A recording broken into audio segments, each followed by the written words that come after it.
देखो क्वेश्चन पढ़ देता हूं मैं। Show that the superposition of the waves originating from to coherent sources S1 and S2 having displacements y1 equals to a cos omega t and y2 equals to a cos omega t plus phi at a point produces a resultant intensity I equals to 4a square cos square phi by 2 and hence write the conditions for appearance of dark and bright fringes। ये लो, देखो इसमें आपको ये बताना है कि दो हमारे पास में स्लिट्स हैं और उनसे जो लाइट वेव्स एमिट हो रही हैं उनका जो डिस्प्लेसमेंट है उसको इक्वेशन की फॉर्म में दिया हुआ है y1 equals to a cos omega t, और दूसरी वाली जो वेव है उसका जो डिस्प्लेसमेंट है मीन पोजीशन से उसको हम इस फॉर्मूले के अकॉर्डिंग लिखेंगे, इस इक्वेशन के अकॉर्डिंग लिखेंगे a cos omega t plus phi.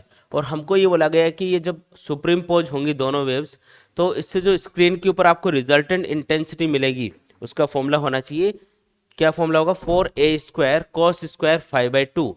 Five का मतलब क्या है, तो आप अगर पहली वेव का फेज ऑब्जर्व करोगे, फेज का मतलब होता है साइन या कॉस फंक्शन के आगे जो लिखा हुआ है, तो पहली वेव का फेज कितना है ओमेगा टी, सेकेंड वेव का फेज कितना है ओमेगा टी प्लस फाइव, तो दोनों के बीच में फेज डिफरेंस कितना हुआ, फाइव का डिफरेंस हुआ। और फाइव यहाँ पे कांस्टेंट वैल्यू है, इसलिए हम बोल सकते हैं कि ये दोनों सोर्सेज क्या है, कोहेरेंट सोर्सेज हैं।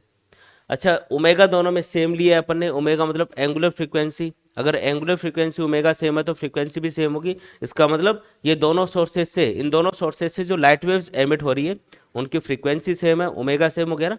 अगर यहाँ पे ओमेगा 1 ओमेगा 2 होता है तो इसका मतलब एंगुलर फ्रीक्वेंसी और फ्रीक्वेंसी दोनों की डिफरेंट डिफरेंट है, तो फ्रीक्वेंसी क्या है सेम, दोनों सोर्सेज की जो फ्रीक्वेंसी है, दोनों लाइट वेव्स की फ्रीक्वेंसी है वो सेम है, और इनके बीच में जो फेज डिफरेंस है वो है फाई, जो कि कांस्टेंट है, क्योंकि फाई ना तो टाइम का फंक्शन है ना डिस्टेंस का फंक्शन है, तो ये चेंज नहीं होगा टाइम और डिस्टेंस के साथ, इसलिए कांस्टेंट रहेगा।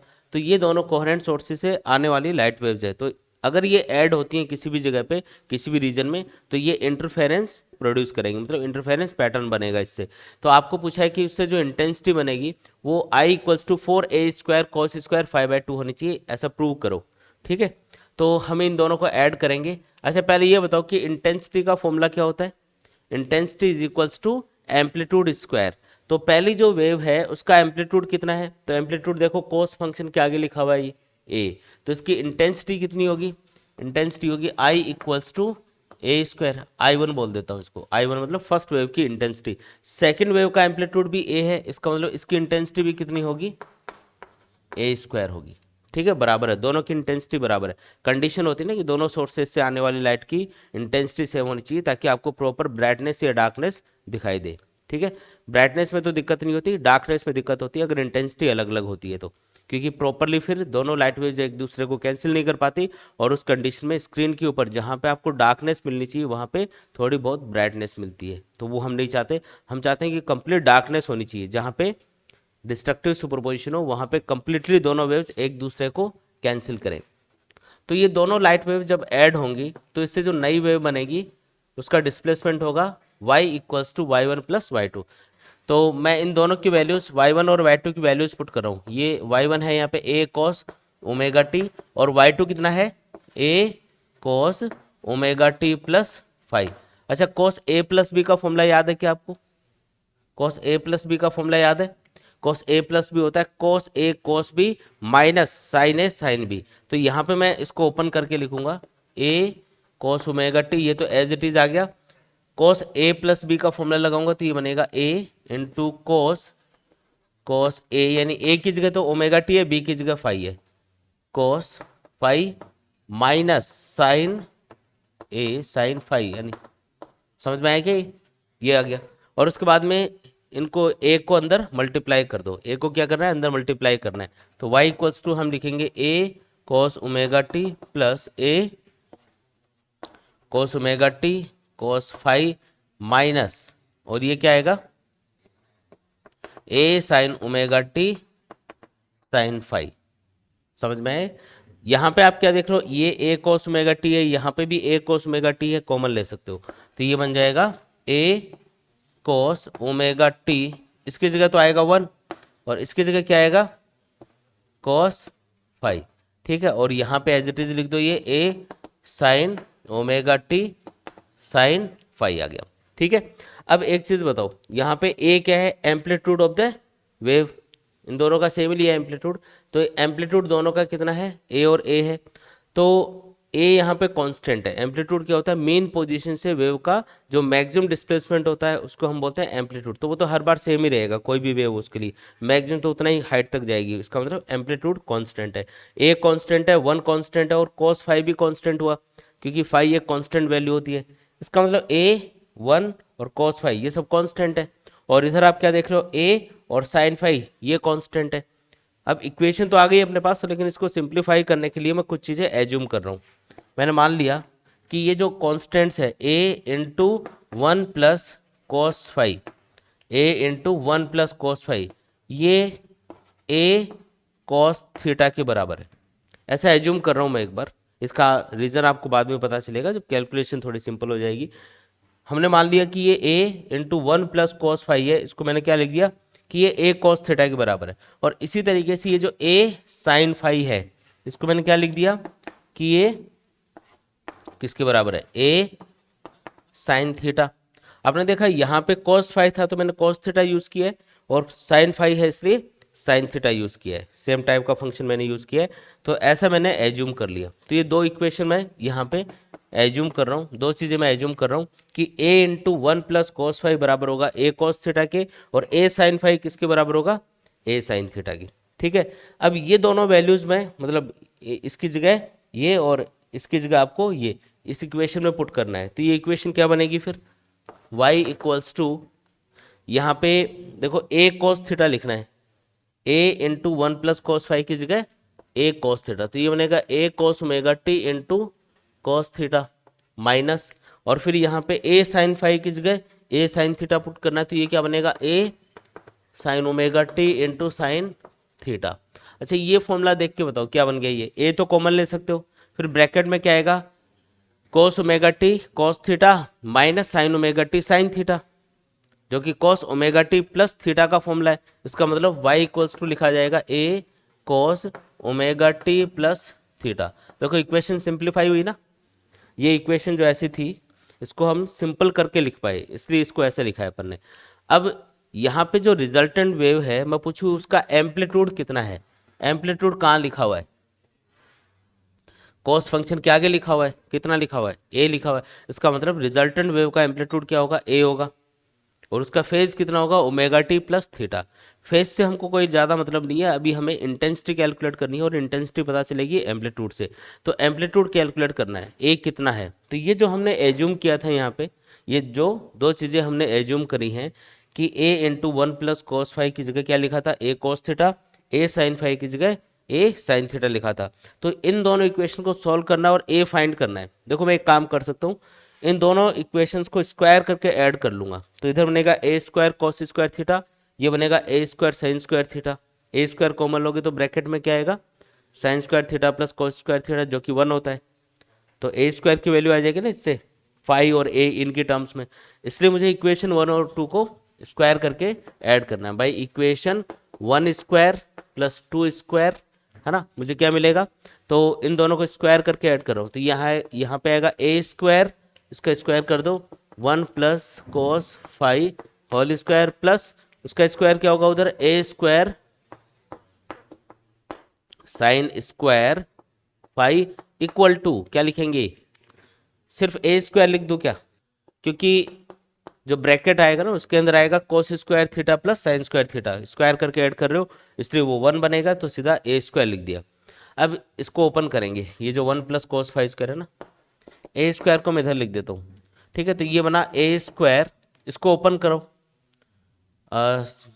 देखो ये जो ए स्क्वायर है ना इसको मैं इसमें और इसमें कॉमन लेके लिख रहा हूँ, इसमें भी है इसमें भी है, तो इसमें अब स्क्वायर को ओपन करेंगे तो ये बनेगा 1 plus cos square five plus 2 cos five, ठीक है, और प्लस ये आएगा साइन स्क्वायर फाइव, आया समझ में ये, ठीक है, तो A square equal to small a square cos square five और साइन स्क्वायर फाइव क्या बना 1, sine square five plus cos square five 1 होता है, इसका मतलब एक 1 पहले से है तो ये बन गया 2 प्लस 2 कॉस फाइव आया अपने पास। और अगर आपको अगर टू कॉमन लेके बाहर लिख दो आप, ये 2a² यहाँ बनेगा 1 प्लस कॉस 5। अच्छा 1 प्लस कॉस 5 को हम लिख सकते हैं 2 कॉस स्क्वायर 5/2, ये एक फॉर्मूला होता है। तो जैसे 1 प्लस कॉस 2 थीटा का फॉर्मूला होता है ये 2 कॉस स्क्वायर थीटा। तो थीटा यहाँ पे देखो क्या लिखा है 1 प्लस, मैं इधर फॉर्मूला लिख रहा हूँ एक बार, ये देखो ये फॉर्मूला लिख रहा हूँ, को 1 प्लस कॉस 2 थीटा है ना, ये बराबर होता है 2 ये कॉस स्क्वायर थीटा। ठीक है, एक चीज देखो यहाँ पे ये क्या लिखा है 1 प्लस कॉस 5, मतलब 2 थीटा की जगह क्या है 5 है, तो इसकी जगह मैं क्या लिख सकता हूँ, तो उस फॉर्मूले के अकॉर्डिंग 2 कॉस स्क्वायर, और जो यहाँ पे एंगल होता है उसका हाफ यहाँ पे लिखते हैं, तो यहाँ पे एंगल कितना है 5, तो मुझे क्या लिखना होगा, समझ रहे हो क्या बात। अरे ये फॉर्मूला है, ये डायरेक्ट ट्रिग्नोमेट्री का फॉर्मूला मैं यहाँ पे लिख रहा हूँ, ये आएगा 2 कॉस स्क्वायर, और यहाँ पे जो एंगल होता है उसका आधा लिखना है, यानी 5/2 आएगा।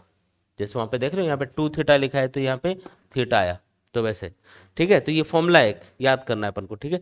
तो यहाँ पे 2 × 2 क्या बना 4, तो ये क्या बना आंसर 4a² कॉस स्क्वायर 5/2, तो a² अपने पास आया 4a² कॉस स्क्वायर 5/2, और ये जो a² है, a² मतलब एम्पलीट्यूड स्क्वायर, इसी को हम क्या बोलते हैं इंटेंसिटी।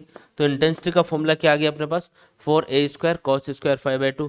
क्या ये चीज़ हमको प्रूव करनी थी, है ना। रिजल्टेंट वेव की जो इंटेंसिटी होगी वो कितनी होगी 4a² cos square 5/2, 4a² cos square 5/2, ये रिजल्टेंट वेव की इंटेंसिटी है। मतलब अगर आपको कोई ऐसे दो कोहेरेंट सोर्सेज दे रखे हैं जिनका एम्पलीट्यूड a और a है, और उनके बीच में फेज डिफरेंस है 5, अगर फेज डिफरेंस है 5 मतलब स्क्रीन के ऊपर मान लो कि दो कोहेरेंट सोर्सेज से जो लाइट वेव्स एमिट हो रही हैं वो स्क्रीन के ऊपर किसी पॉइंट के ऊपर सुपरिम्पोज हो रही है, और उनके बीच का फेज डिफरेंस आपको पता है, तो क्या आप उस पॉइंट के ऊपर इंटेंसिटी को कैलकुलेट कर सकते हो, बिल्कुल कर सकते हो। ये देखो ये फॉर्मूला है intensity equals to 4a² cos square 5/2।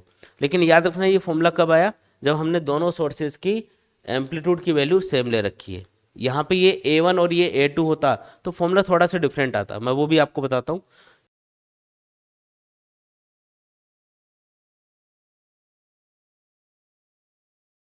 ये देखो अगर मैं एम्पलीट्यूड लेता a1 ये a2, इंटेंसिटी होती I1 equals to a1², intensity I2 होती a2²।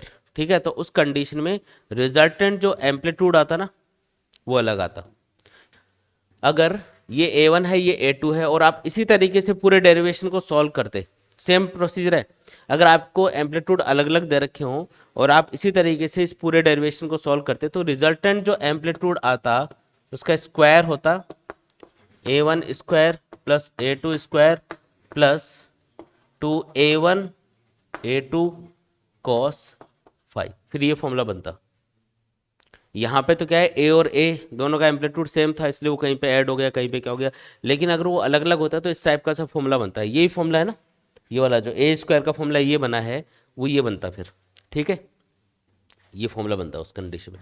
और इंटेंसिटी क्या होती है, तो इसी को इंटेंसिटी बोलते हैं, तो आई लिख देते हैं इसकी जगह। अच्छा इंटेंसिटी को अगर मैं I1 I2 के टर्म्स में लिखूं तो मुझे पता है a1² किसके बराबर है I1 के, a2² किसके बराबर है I2 के, और 2 a1 a2 को अंडर रूट के अंदर I1 I2 लिख सकते हो क्या, एक ही बात है ना, क्योंकि ये अंडर रूट I1 के बराबर है, ये अंडर रूट I2 के बराबर है इंटू cos 5। फॉर्मूला समझ में आया क्या। और एम्पलीट्यूड पूछता तो इसका अंडर रूट कर देते हैं, जैसे एम्पलीट्यूड होता अंडर रूट ऑफ क्या लिखते a1² plus a2² plus 2a1 a2 cos 5। तो ये फॉर्मूले उस कंडीशन में आते अपने पास, कब, जब एम्पलीट्यूड अलग अलग होता। अभी मैं एक चीज और बताता हूँ, इसी डेरिवेशन से रिलेटेड है, ये अभी जो क्वेश्चन चल रहा था ना उसमें लास्ट में एक और चीज पूछी है कि बताओ कि कंस्ट्रक्टिव और डिस्ट्रक्टिव सुपरपोजिशन की कंडीशंस क्या होंगी, वो इंपॉर्टेंट है। ठीक है, तो वो अब ध्यान से समझना, उसमें कोई कंफ्यूजन नहीं होना चाहिए किसी को। ये तो सिंपल कैलकुलेशन थी, हमने कैलकुलेशन कर ली, कोई फॉर्मूला अगर आपको नया लगा हो इसमें तो वो याद कर लेना। अच्छा तो कंस्ट्रक्टिव और डिस्ट्रक्टिव सुपरपोजिशन की कंडीशन बतानी है और उसके अकॉर्डिंग ये फाइंड करना है कि मैक्सिमम इंटेंसिटी कितनी मिलेगी और मिनिमम कितनी मिलेगी। अभी इंटेंसिटी का फॉर्मूला क्या है अपने पास I equals to 4a² cos square 5/2। Intensity का फॉर्मूला क्या आया, I equals to 4a² cos square 5/2। यहां तक क्लियर है सबको। अब मैं आपको कंस्ट्रक्टिव सुपरपोजिशन, कंस्ट्रक्टिव कौन सा, कंस्ट्रक्टिव सुपरपोजिशन के लिए या ब्राइट फ्रिंज के लिए कंडीशन बता रहा हूं। ब्राइट फ्रिंज, ब्राइट फ्रिंज के लिए कंडीशन फाइंड कर रहे हैं कि कब आपको ब्राइट फ्रिंज मिलेगी, उसके लिए फाई कितना होना चाहिए। ठीक है, देखो ध्यान से समझना है सबको, बिल्कुल आसान है, ध्यान से समझेंगे। ये एक वेव मान लो, ठीक है, ये 0 लिखा है यहाँ पे, ये पाई, ये 2 पाई। एक वेव को कंप्लीट ऐसे एक साइकिल पूरा करने में जो उसके फेज में चेंज आता है वो कितना आता है, 2 पाई। ये 2 पाई से आगे बढ़ जाती है, जैसे ये 0 होता है, ये पाई होता है, ये 2 पाई होता है, फिर होगा 3 पाई, ये होगा 4 पाई, फिर होगा 5 पाई एंड सो ऑन। ठीक है, आगे चलता जाएगा। अब मैं इसमें एक और वेव ऐड कर रहा हूँ, और मुझे ध्यान रखना है कि कंस्ट्रक्टिव सुपरपोजिशन होना चाहिए। मुझे क्या ध्यान रखना है कि कंस्ट्रक्टिव सुपरपोजिशन होना चाहिए, ब्राइट फ्रिंज मिलनी चाहिए, मैक्सिमम इंटेंसिटी मिलनी चाहिए।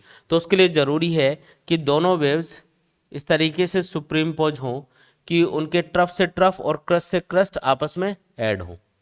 समझ में आया? तो कौन सा सुपरपोजिशन होगा, हमेशा कंस्ट्रक्टिव सुपरपोजिशन होगा।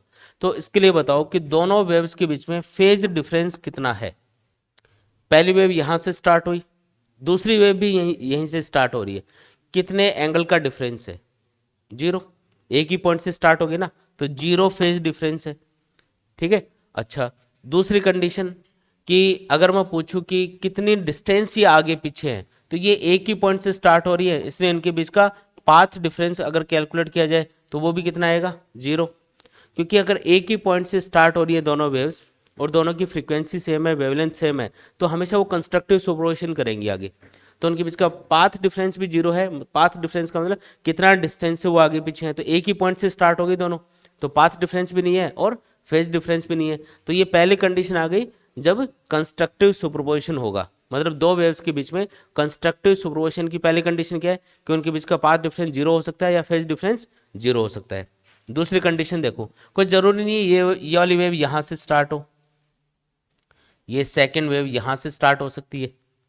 स्टार्ट एक ही डायरेक्शन में करना है, ये जरूर ध्यान रखना कि पहली वेव अगर ऊपर की तरफ स्टार्ट हुई इस तरीके से, तो दूसरी वेव जब इसमें ऐड होगी तो उसको कंडीशन को चेक करने के लिए आपको उसको भी ऊपर की तरफ ही स्टार्ट करके देखना है, उसको उल्टा मत स्टार्ट कर देना कि यहाँ से स्टार्ट तो कर दिया लेकिन उल्टा कर दिया, ऐसा नहीं करना है। सेम डायरेक्शन में अगर ये पहली वेव ऊपर की तरफ स्टार्ट होकर आगे जा रही है तो सेकंड वेव भी ऊपर की तरफ ही स्टार्ट होगी, चाहे पॉइंट आप अलग अलग ले सकते हो, उसको यहाँ से स्टार्ट कर सकते हो, यहाँ से कर सकते हो, यहाँ से कर सकते हो, यहाँ से कर दो, कहीं से भी करो, लेकिन स्टार्ट ऊपर की तरफ ही करना है। आया समझ में? तो स्टार्ट ऊपर की तरफ होगी ऐसे, ठीक, तभी हम कंपैरिजन कर पाएंगे, नहीं तो गलत आंसर आएगा। तो ध्यान रखना एक ही डायरेक्शन में स्टार्ट करके ऑब्जर्व करना है। दो चीज़ों में कंपेयर करने के लिए दोनों को एक ही डायरेक्शन में स्टार्ट करना है, मतलब एक ही डायरेक्शन में स्टार्ट होना है इनको। जैसे दो लोग भाग रहे हैं, उनका आपको कंपेयर करना है कि कौन आगे कौन पीछे, तो उनको एक ही डायरेक्शन में दौड़ाना है। ऐसे नहीं कि एक को इधर भगा रहे हो एक को इधर भगा रहे हो, बोले कि फिर देख रहे हो कि कौन सा आगे चल रहा, पता ही नहीं चल रहा, तो ऐसा नहीं करना है। बात समझ में आई क्या? ठीक है, एक ही डायरेक्शन में दोनों को स्टार्ट होना है। तो बताओ कि अगर सेकंड वेव यहां से स्टार्ट होती तो इनके बीच में फेज डिफरेंस कितना आता। पहली वेव यहां से स्टार्ट हुई 0 से, दूसरी 2 पाई से, फेज डिफरेंस कितना है, एंगल का डिफरेंस कितना है, एंगल के डिफरेंस को ही बोलते हैं फेज डिफरेंस, कितना है, 2 पाई का हुआ ना भाई, एक यहां से एक 2 पाई से, तो डिफरेंस कितना है, 2 पाई माइनस 0 यानी 2 पाई का अंतर है ना। और पाथ डिफरेंस कितना है, तो पहली वेव यहां से स्टार्ट होगी, सेकंड यहां से, और यहां से यहाँ तक की जो डिस्टेंस है उसको हम क्या बोलते हैं, लैम्डा बोलते हैं, वेवलेंथ लैम्डा।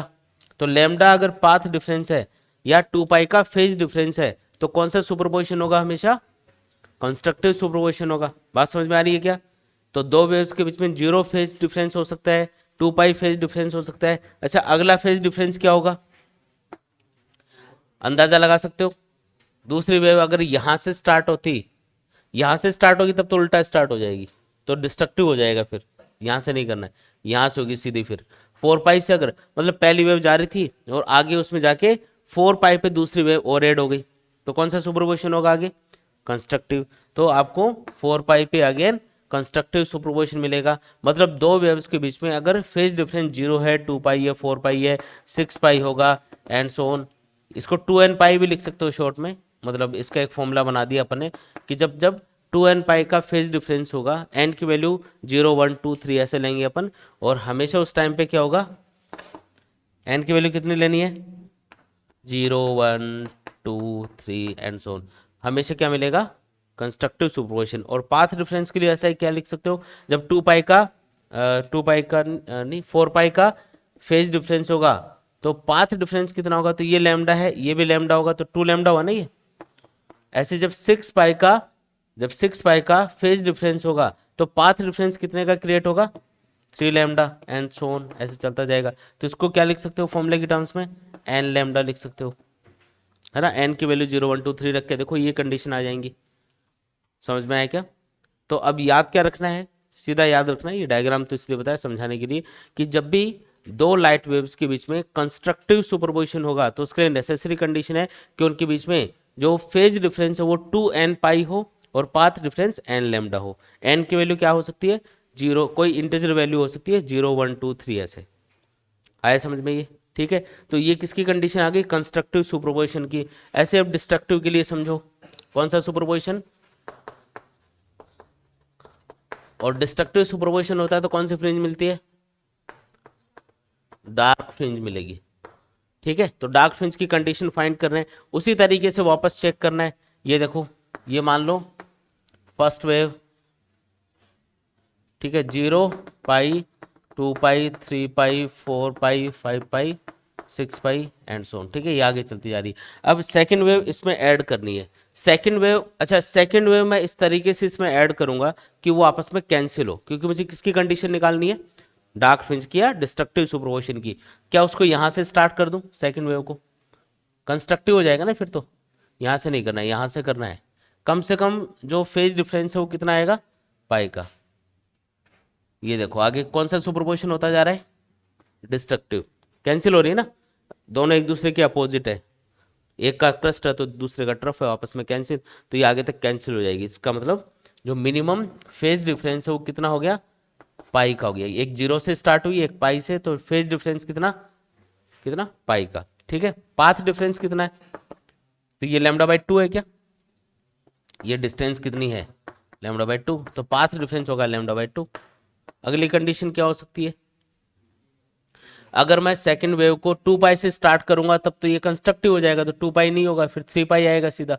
3 पाई से अगर मैं इस वेव को यहां से स्टार्ट नहीं करके और मैं यहां से स्टार्ट करता, सपोज करो, है ना, तो कौन सा सुपरपोजिशन होता आगे, डिस्ट्रक्टिव। तो अगली कंडीशन आएगी 3 पाई, और पाथ डिफरेंस कितना है, तो ये इतना, जैसे मान लो ये लैम्डा है, ये लैम्डा बाई 2, तो ये 3 लैम्डा बाई 2 हुआ, है ना। और अगली कंडीशन बताओ अब आप,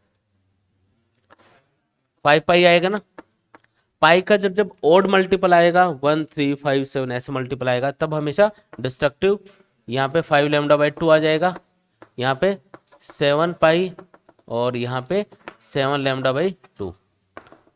तो फॉर्मूले की टर्म्स में लिखोगे तो इसको लिख सकते हो, 5 को तो लिखेंगे 2n माइनस 1 पाई, और ये जो लैम्डा पाथ डिफरेंस है इसको लिखेंगे 2n माइनस 1 लैम्डा बाई 2, और n की वैल्यू यहाँ पे 1 से स्टार्ट करनी है, इसमें 0 नहीं आएगा। 0 इसलिए नहीं आएगा क्योंकि डार्क फ्रिंज कहाँ से स्टार्ट होती है, फर्स्ट नंबर से स्टार्ट होती है। ब्राइट फ्रिंज वाले फॉर्मूले में, यानी कंस्ट्रक्टिव सुपरपोजिशन वाले फॉर्मूले में मैंने 0 भी इंक्लूड किया है, क्योंकि 0 नंबर की भी ब्राइट फ्रिंज होती है ना, सेंटर पे बनती है। तो 0 1 2 3 ऐसे पुट करोगे तब इस फॉर्मूले के अंदर 2n पाई या n लैम्डा के अंदर, तब तो आएगी ब्राइट फ्रिंज की कंडीशन निकल के कि ब्राइट फ्रिंज अगर बननी है तो उसके लिए फेज डिफरेंस 2n पाई होना चाहिए, पाथ डिफरेंस n लैम्डा होना चाहिए। n की वैल्यू 0 1 2 3 कोई भी पुट करके सॉल्व कर सकते हो। जैसे मुझे फाइंड करना है कि थर्ड नंबर की ब्राइट फ्रिंज की जो कंडीशन है वो बताओ, तो n की वैल्यू मैं क्या लूंगा 3।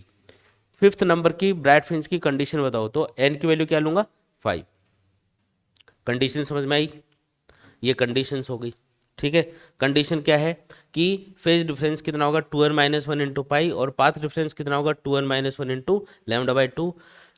बताओ कि थर्ड जो डार्क फ्रिंज है उसकी कंडीशन क्या होगी, थर्ड डार्क फ्रिंज, तो n की वैल्यू क्या पुट करोगे, n की वैल्यू क्या पुट करनी है 3। आंसर क्या आएगा 5 लैम्डा बाई 5 पाई, और या फिर 5 लैम्डा बाई 2 थर्ड के लिए, है ना।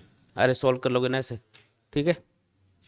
तो ये याद करना है। अभी जो फॉर्मूला अपने पास आया था, अब मैं इसमें वैल्यूज पुट कर करके देखता हूँ इस इन दोनों कंडीशंस के अकॉर्डिंग, ब्राइट और डार्क फ्रिंज की कंडीशन के अकॉर्डिंग, कि मैक्सिमम इंटेंसिटी तो कितनी मिलेगी और मिनिमम कितनी मिलेगी। अब आप सोच के बताओ, पहले मैं मैक्सिमम इंटेंसिटी की बात कर रहा हूँ। तो मैक्सिमम इंटेंसिटी कब मिलती है? जब कंस्ट्रक्टिव सुपरपोजिशन होता है। स्क्रीन के ऊपर जहाँ पे कंस्ट्रक्टिव सुपरपोजिशन होगा वहाँ पे आपको मैक्सिमम इंटेंसिटी मिलेगी। तो मैक्सिमम इंटेंसिटी के लिए जो फेज डिफरेंस है वो कितना होना चाहिए? 2n पाई। तो यहाँ पे फाई की जगह क्या पुट करेंगे? 2n पाई। मैं लिखूंगा 4a² cos square 2n pi by 2, ये वाला 2 है ये, ठीक है। 2 से 2 कैंसिल, और क्या है ब्रैकेट के अंदर? n पाई। अब n की वैल्यू क्या लोगे आप? 0 1 2 3 ऐसे लोगे। जैसे मैंने 0 लिया, n पाई है ना, वहाँ पे n की वैल्यू 0 ले ली, तो ब्रैकेट के अंदर क्या बना? 0 बना। कोस 0 कितना होता है? 1 होता है। तो आंसर क्या आएगा? 4a²। मतलब जो मैक्सिमम इंटेंसिटी है सेंटर पे वो कितनी मिलेगी? 4a²। अब मैं फाइंड कर रहा हूँ कि फर्स्ट नंबर की जो ब्राइट फ्रिंज होगी उसकी इंटेंसिटी कितनी होगी। तो फर्स्ट नंबर की ब्राइट फ्रिंज के लिए n की वैल्यू क्या पुट करोगे? वहाँ पे n की वैल्यू 1 पुट करोगे। n 1 पुट करोगे तो वो पाई बनेगा। कॉस पाई कितना होता है? -1, लेकिन स्क्वायर हो रहा है ना वहाँ पे कॉस का, इसलिए वो बन गया +1। आंसर क्या आया? 4a²। सेकंड के लिए फाइंड करोगे, सेकंड ब्राइट फ्रिंज के लिए, तो n की वैल्यू 2 पुट कर दो, वो 2 पाई बनेगा। कॉस 2 पाई क्या होता है? +1 होता है। स्क्वायर करोगे +1 ही रहेगा। आंसर क्या आएगा? 4a²। तो क्या पता चला कि जितनी भी ब्राइट फ्रिंजेस बनेंगी सबकी इंटेंसिटी इक्वल होगी। ये इसका रिजल्ट है कि ये चीज़ समझाना चाह रहा हूँ बार बार पुट करके, कि जितनी भी इंटरफेरेंस में जितनी भी ब्राइट फ्रिंजेस बनती हैं सबकी इंटेंसिटी क्या होगी? इक्वल। अब डार्क फ्रिंज की कंडीशन लगा के देखो कि डार्क फ्रिंज के लिए जो मिनिमम इंटेंसिटी मिलेगी ना वो कितनी मिलेगी। तो मिनिमम के लिए देखो, मिनिमम के लिए मैं क्या लगाऊंगा formula? 4a² cos square, phi की वैल्यू मुझे क्या पुट करनी है? 2n-1, 2n-1 into pi by 2। ये बाई 2 कहाँ से आ गया? ये वाला जो 2 है ना, ये लिखा मैंने बाई 2। अब देखो n की वैल्यू 1 2 3 ऐसे पुट करनी है। वहाँ पे n की वैल्यू 1 2 3 से स्टार्ट होगी ना, तो n की वैल्यू 1 पुट करके देखो क्या आता है। 1 पुट करो तो ये बनेगा, 1 पुट करोगे तो 2-1 यानी 1, 1 इंटू पाई बाई 2 यानी पाई बाई 2 बना। और कॉस की वैल्यू पाई बाई 2 पे क्या होती है? 0। इसका मतलब आंसर क्या आएगा? 0 आएगा। मतलब इंटेंसिटी मिलेगी 0। फिर सेकंड डार्क फ्रिंज के लिए कंडीशन फाइंड करो, n इक्वल टू 2 पुट कर दो, मतलब उसमें तो n इक्वल टू 2 पुट करोगे तो ये क्या बनेगा? 4-1 यानी 3 पाई बाई 2। और कॉस फंक्शन की वैल्यू 3 पाई बाई 2 पे भी 0 होती है।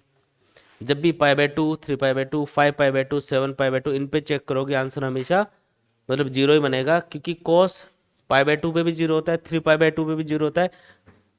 मतलब कि ये जो ऑड मल्टीपल आएगा ना पाई बाई 2 का, इन सब पे 0 होगा। तो आंसर हमेशा 0 रहेगा। मतलब अगर आपने दोनों जो वेव्स यूज़ करी हैं अगर उनकी इंटेंसिटी सेम है, उनका एम्पलीट्यूड सेम है, तो जब भी वो डिस्ट्रक्टिव सुपरपोजिशन करेंगी तो कंप्लीटली एक दूसरे को कैंसिल करेंगी और इंटेंसिटी कितनी मिलेगी? 0। इसलिए 0 आ रहा है हर बार। अगर आप एम्पलीट्यूड अलग अलग लेते हैं ना, जैसे भी मैंने बताया था कि एक का एम्पलीट्यूड A1 मान लो, एक का एम्पलीट्यूड A2 मान लो, उस कंडीशन में दोनों का एम्पलीट्यूड अलग अलग है, तो जब वो दोनों आपस में कैंसिल होंगी दोनों वेव्स, तो कंप्लीटली आपको डार्कनेस नहीं मिलेगी, कंप्लीट आपको इंटेंसिटी 0 नहीं मिलेगी। फिर उस कंडीशन में मिनिमम इंटेंसिटी का फॉर्मूला अलग आएगा, वो होगा A1 - A2 होल स्क्वायर। और कंस्ट्रक्टिव की केस में फॉर्मूला बनेगा, जो फॉर्मूले बताए थे ना अभी, उससे बनेगा A1 + A2 whole square. Maximum का तो बनेगा A1 + A2 होल स्क्वायर। अब यहाँ पे A1 A2 बराबर है इसलिए उसको A मान लिया, तो ब्रैकेट में आप लिख सकते हो A + A का होल स्क्वायर यानी 4a²। वही आंसर आ रहा है, ठीक है। और मिनिमम के लिए क्या होगा? A1 - A2 का होल स्क्वायर। अब A1 A2 बराबर होता तो वो 0 का स्क्वायर बनता है, यानी आंसर 0 आता। इसलिए 0 आ रहे हैं क्योंकि यहाँ पे एम्पलीट्यूड हमने क्या लिया था? बराबर। अलग अलग होता तो मैक्सिमम इंटेंसिटी कितनी आती? A1 + A2 whole square. Minimum intensity कितनी आती? A1 - A2 whole square. आया क्या समझ में?